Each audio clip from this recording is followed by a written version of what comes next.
Hai guys, ketemu lagi dengan saya di channel kita. Terima kasih sudah klik video saya. Semoga kalian diberi kesehatan dan rezeki yang melimpah. Amin.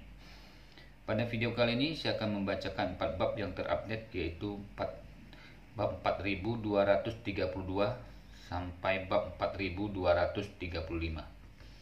Bab 4232. 20 menit kemudian, Fei Yanzhong, Fei Kexin, dan Yuan Jiku datang ke geladak dengan membawa barang bawaan mereka. Pada saat ini, langit di atas laut telah redup, hanya menyisakan cahaya redup dari cakrawala barat. Di geladak, Suwari telah menunggu di sini selama 10 menit. Ketika Fei Yanzhong melihat Suwari, dia berkata dengan sangat sopan, "Nona Su, Anda harus menemani kami lagi setelah semua kerja keras." Suwari tersenyum sedikit dan berkata, "Tuan Fei, jangan sopan. Selama itu diminta Tuan Ye, saya akan melakukan yang terbaik." Lagi pula, dia melihat waktu dan berkata, "Tuan Fei, helikopter akan segera tiba. Kami sekarang sekitar 20 km jauhnya dari Kolombo dan waktu penerbangan sekitar 1 jam." Fei Yanzhong mengangguk sedikit. Meskipun dia ingin bertanya mengapa Ye Chen tiba-tiba mengatur dirinya dan cucunya untuk pergi ke Kolombo, dia ingin bertanya pada akhirnya sendiri apa langkah selanjutnya setelah tiba di Kolombo. Tapi setelah berpikir sejenak, dia memutuskan untuk mengikuti pengaturan Ye Chen. Segera, sebuah helikopter dari barat laut terbang dekat ke laut dengan kecepatan tinggi, dan pesawat mulai melambat ketika mendekati kapal kargo, dan kemudian turun langsung di atas geladak. Begitu helikopter berhenti di geladak, pintu semua dibuka. Beberapa tentara istana Wanlong dengan senjata dan peluru tajam turun dari kapal dan datang ke Suwari dalam 3 atau 4 langkah. Pria yang memimpin berkata dengan hormat, "Nona Su, kami membawa perintah ketua aula. Saya datang untuk menjemput Anda dan yang lain ke Kolombo. Waktu hampir habis, silakan naik pesawat dengan cepat." Suwari mengangguk dan berkata kepada Fei Yanzhong, "Tuan Fei, tolong naik dulu." Tanpa ragu-ragu, Fei Yanzhong naik ke kabin dengan bantuan beberapa orang. Setelah semua orang naik ke pesawat, helikopter berat itu langsung meraung dan terbang ke arah Sri Lanka. Sementara itu, di New York, Amerika Serikat, setelah Gu Qiugi menyelesaikan latihan, dia menelpon Ye Chen. Segera setelah telepon tersambung, dia berkata kepada Ye Chen, "Saudara Ye Chen, apakah Anda sudah ke New York?" "Ada, di sini." Ye Chen tersenyum dan berkata, "Ada apa? Apa kamu ada perlu denganku?" Gu Qiugi berkata dengan sedih, Saudara Ye Chen, seseorang menggertak saya. Anda harus memutuskannya untuk saya." Ye Chen buru-buru bertanya, "Siapa yang menggertakmu?" Gu Qiugi berkata dengan marah, "Itu Fei Xiaobin. Sebuah perusahaan di bawah keluarga mereka membeli tempat di mana saya akan mengadakan konser dengan harga tinggi, dan kemudian tiba-tiba mengatakan bahwa tempat itu akan direnovasi, memaksa saya untuk menunda atau mengubah konser. Di tempat ini, panggung kita hampir siap. Peralatan seni, audio, dan panggung telah memasuki panggung. Pada saat ini, pasti sudah terlambat untuk mengubah tempat." Ye Chen mengerutkan kening dan berkata, "Apakah bajingan ini melakukannya untuk sengaja? Apa tujuannya melakukan ini?" Gu Qiugi berkata, "Dia menelpon Dou dan mengatakan bahwa dia ingin mengundang saya makan malam di rumah. Saya pikir mereka pasti memiliki niat buruk. Mungkin mereka curiga bahwa hilangnya Fei Hao yang terkait dengan saya dan ingin mengambil sesuatu dari saya." Ye Chen bertanya dengan sedikit cemberut, Apa maksudmu jika kamu tidak menerima undangan mereka? Pertunjukannya pasti ditunda." Kita lanjut lagi ke bab 4233. "Ya," Gu Qiugi juga berkata dengan marah, "mereka mengancam saya dengan ini sekarang. Jika saya tidak pergi, konser mungkin harus ditunda. Tetapi setelah begitu banyak konser, waktunya telah berubah. Lain kali akan terjadi perubahan. Bahkan jika aku menunda konser ini untuk saat ini, mereka akan melakukan hal yang sama di konser berikutnya." Ye Chen bertanya padanya, "Apa yang kamu rencanakan untuk dilakukan?" Gu Qiugi berkata dengan lembut, "Saudara Ye Chen, saya ingin merepotkan Anda dan menemani saya ke rumah Fei. Saya tidak tahu apakah itu merepotkan bagi Anda. Jika tidak nyaman, saya hanya akan mengumumkan bahwa konser itu sementara ditunda. Masalahnya adalah konser cuma pertama yang ditunda sementara, dan konser berikutnya akan diadakan terlebih dahulu. Dan hal yang sama akan diadakan di New York pada akhirnya. Ye Chen tersenyum dan berkata, apakah penggemarmu di New York tidak akan kecewa? Gu Qiuyi berkata tanpa daya, tidak mungkin, tapi saya yakin mereka bisa mengerti. Ye Chen kemudian berkata, lupakan saja, Anda tidak dapat mengecewakan puluhan ribu penggemar dengan mengatakan apapun. Bukankah itu hanya untuk pergi ke rumah Fei untuk makan? Saya kebetulan berada di tempat di sebelah rumah Fei. Anda memberitahu mereka, katakan saja Anda pergi pada siang hari. Saya akan mengirim alamat Anda sebentar lagi dan menjemput saya ketika Anda datang. Dan saya akan pergi dengan Anda. Ketika Gu Qiuyi mendengar ini, dia langsung bertanya dengan heran. Benarkah, Saudara Ye Chen, Anda tidak akan membuat masalah jika menemani saya? Tidak, Ye Chen tersenyum. Ngomong-ngomong, aku harus segera bertemu dengan keluarga Fei. Aku akan mengambil kesempatan ini untuk bertemu di siang hari ini. Gu Qiuyi berkata dengan cepat, bagus, kalau begitu aku akan membiarkanmu berkomunikasi lebih banyak. Jika waktunya ditentukan, aku akan menjemputmu dan pergi bersamamu. Chen Dodo lega mengetahui bahwa Ye Chen bersedia menemani Gu Qiuyi ke rumah Fei. Jika Gu Qiuyi pergi ke pertemuan sendirian dan membunuhnya, dia tidak akan berani setuju. Tapi karena Ye Chen bersedia menemani Gu Qiuyi, dia tidak perlu khawatir. Menurut pendapatnya, Ye Chen harus memiliki kekuatan untuk berurusan dengan seluruh keluarga Fei. Jika tidak mungkin untuk segera langsung mengikat Fei Huyang. Segera dia memanggil Fei Xiaobin dan berkata kepadanya, Tuan Fei, Nona Gu punya waktu di siang hari. Saya ingin tahu apakah itu nyaman bagi Anda. Begitu Fei Xiaobin mendengar ini, dia tahu bahwa metodenya berhasil dan segera berkata, nyaman, tentu saja nyaman. Jika Nona Gu datang pada siang hari, saya akan membiarkan dapur belakang menyiapkan pesta keluarga yang mewah dan menunggu Nona Gu. Pengemudi hebat akan datang. Chen Dodo merasa jijik di dalam hati dan berkata dengan suam-suam kuku, jika itu masalahnya, maka sudah beres. Nona Gu akan langsung pergi setelah dia selesai dengan pekerjaannya. Fei Xiaobin buru-buru berkata, Nona Chen, mengapa Anda tidak memberi saya alamat? Dan saya akan mengirim iring-iringan mobil untuk mengambil mobil Nona Gu. Tidak perlu, Chen Dodo berkata dengan ringan. Nona Gu punya mobil, jadi saya akan langsung pergi ke rumah keluarga Fei Anda di Long Beach sebentar lagi. Fei Xiaobin tersenyum tetapi tidak bersikeras. Jadi dia berkata sambil tersenyum, Oke, karena Nona Gu bersikeras, maka saya akan menunggu di rumah. Chen Dodo berkata dengan tidak sabar, kalau begitu, katakan itu, tutup telepon dulu. Fei Xiaobin meletakkan ponselnya dan berkata kepada Fei Shanghai di depannya, Ayah, gadis bermarga Gu itu telah berjanji untuk datang dan akan berada di sini pada siang hari. Fei Shanghai mengangguk puas dan berkata dengan dingin, gadis ini pasti memiliki petunjuk yang berhubungan dengan Hao Yang. Kita akan lihat apakah kita bisa mengeluarkannya dari mulutnya sebentar lagi. Fei Xiaobin berkata dengan sedikit khawatir, Ayah, gadis ini memang seorang figur publik yang sangat terkenal. Jika dia sengaja pura-pura bingung dengan kita tidak akan pandai menggunakan taktik melawannya. Anggota publik, Fei Shanghai mencibir dengan jijik dan berkata dengan dingin, angka publik bahkan tidak kentut di mataku. Jika saya dapat menemukan petunjuk darinya, saya tidak peduli apakah dia seorang figur publik atau tidak. Jika dia tidak katakan padanya dengan jujur semua yang dia tahu, dan jangan pikirkan pintu Fei-ku.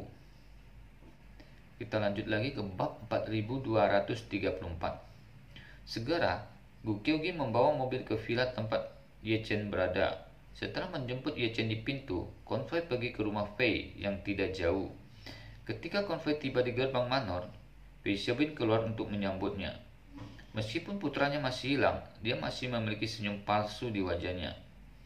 Namun, ketika Ye Chen dan Gu Qiuyi keluar dari mobil bersama-sama, wajahnya yang penuh dengan senyum palsu segera menjadi sangat jelek. Meskipun dia hanya memiliki satu hubungan dengan Ye Chen, kesannya tentang Ye Chen sangat dalam. Pada malam, putranya menghilang. Dia tidak menyerah di depan Ye Chen. Fei Xiaobin memiliki kehidupan yang begitu besar, dan ini adalah pertama kalinya dia sangat tidak berguna di depan seorang bocah berbulu. Jadi dia selalu mengingat ini di dalam hatinya. Ketika dia melihat Ye Chen saat ini, dia secara alami sangat marah. Jadi dia menggerutkan kening dan bertanya kepada Ye Chen, "Saya mengundang Nona Gu, mengapa Anda ada di sini?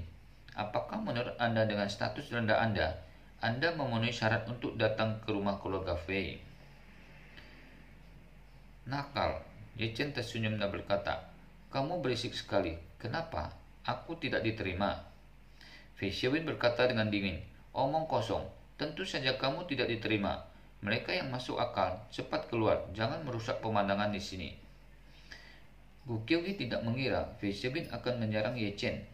Jadi dia segera melangkah maju dan berkata dengan dingin, "Tuan Ye adalah teman baik saya. Saya memintanya untuk menemani saya di sini. Jika keluarga Fei Anda sangat tidak ramah, mari kita pergi sekarang." "Pergi?" Fei Xiaobin berkata dengan marah.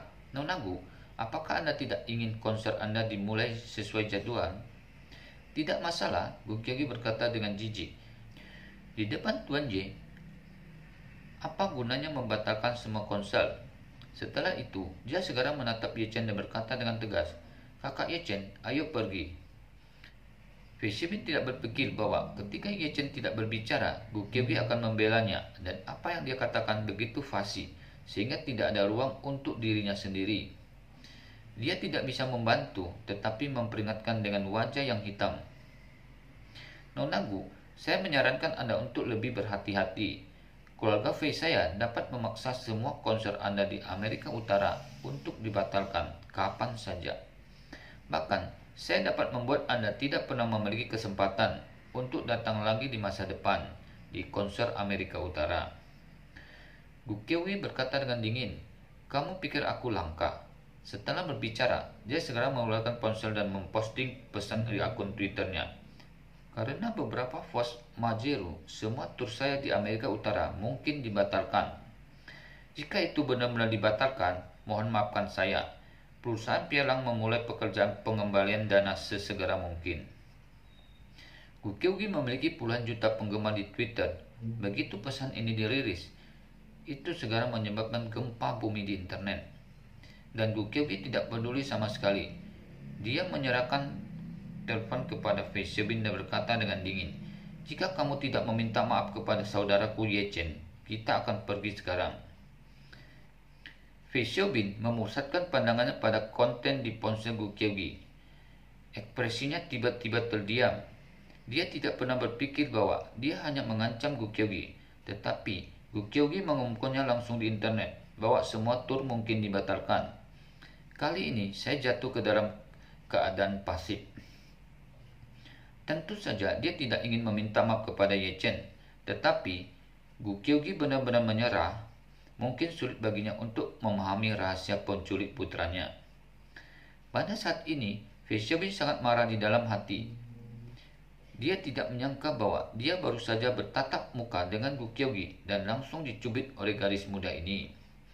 Melihat dia masih ragu-ragu, Gu Qiugi sekarang menarik Ye Chen dan berkata, "Kakak Ye Chen, ayo masuk ke mobil dan kembali."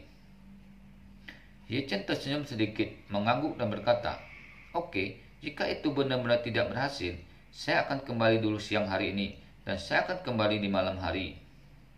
Kita lanjut lagi ke bab 4235. Ye Chen berkata bahwa dia datang pada malam hari karena Fei Yanzhong dan Fei Kexin akan tiba di New York pada malam hari. Pada saat ini, dia secara alami akan membawa mereka berdua ke rumah Fei dan menyelesaikan masalah ini sepenuhnya. Bagaimana mungkin Fei Xiaobin mengetahui arti yang dalam di dalam kata-kata Ye Chen? Dia tidak punya waktu untuk memikirkan mengapa Ye Chen mengatakan itu datang pada malam hari. Dia hanya tahu bahwa mereka berdua tidak perlu pergi pada siang hari ini. Jika tidak, semua waktunya akan terbuang sia-sia. Apalagi para penculik tidak punya banyak waktu untuk diri mereka sendiri. Memikirkan hal ini, dia hanya bisa menggigit peluru dan berkata, "Jangan marah, kalian berdua. Aku hanya mengatakan salah. Tolong jangan memiliki pengetahuan yang sama denganku." Setelah itu, dia menatap Ye Chen lagi dan berkata, bertentangan dengan keinginannya, "Tuan Ye, saya baru saja tersinggung, tolong jangan keberatan." Ye Chen tersenyum dan berkata, "Saya tidak pernah berpikir bahwa Tuan Muda Fei dari latar belakang yang begitu istimewa akan dapat membungkukkan dan merenggangkan dengan sangat baik. Itu benar-benar mengesankan." Fei Xiaobin tahu bahwa Ye Chen mengolok-olok dirinya sendiri, tetapi dia tidak berani mengatakan apa-apa lagi saat ini. Jadi, dia hanya bisa menganggukkan kepalanya dan berkata, "Tuan Ye telah dipuji. Apa yang terjadi barusan adalah salah paham. Saya harap kita bisa membalikkan artikel ini. Bagaimana menurut Anda?" Ye Chen tersenyum dan berkata, "Oke, jika Anda ingin membalikkan bab ini, mari kita balikkan dulu. Ini benar-benar tidak baik. Anda dapat membalikkan lagi pada waktu yang tepat di masa depan. Jika Tuan Muda Fei ingin membalikkannya kembali, aku akan menemanimu kapan saja." Fei Xiaobin benar-benar tidak berpikir bahwa kata-kata Ye Chen penuh duri dan dia tidak menganggap dirinya serius. Pada saat ini, dia sudah menginginkan seseorang untuk mengalahkan Ye Chen sampai mati di tempat. Namun, mengingat ada hal yang lebih penting pada siang hari ini, dia hanya bisa menahan amarahnya untuk sementara. Kemudian dia mengambil inisiatif untuk membawa Ye Chen dan Gu Qiugi ke gerbang manor. Pada saat ini, 3 Rolls Royce telah diparkir di manor dan Fei Xiaobin berkata kepada keduanya, "Manor Fei memiliki peraturan bahwa tidak ada mobil dari luar yang diizinkan masuk. Jadi saya akan menyusahkan mereka berdua dan pindah ke mobil lain."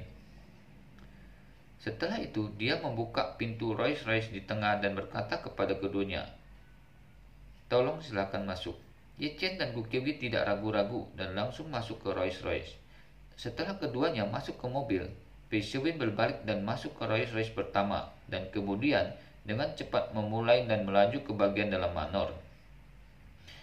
Beberapa menit kemudian, iring-iringan mobil berhenti di depan villa terbesar di keluarga Fei. Fei Xiaobin mengundang mereka berdua dan berkata, "Kalian berdua, ayahku sudah lama menunggu di aula perjamuan. Silakan ikuti saya." Gu Qiugi sedikit gelisah di hatinya, tetapi dia mengangkat kepalanya dan melirik Ye Chen dan segera santai.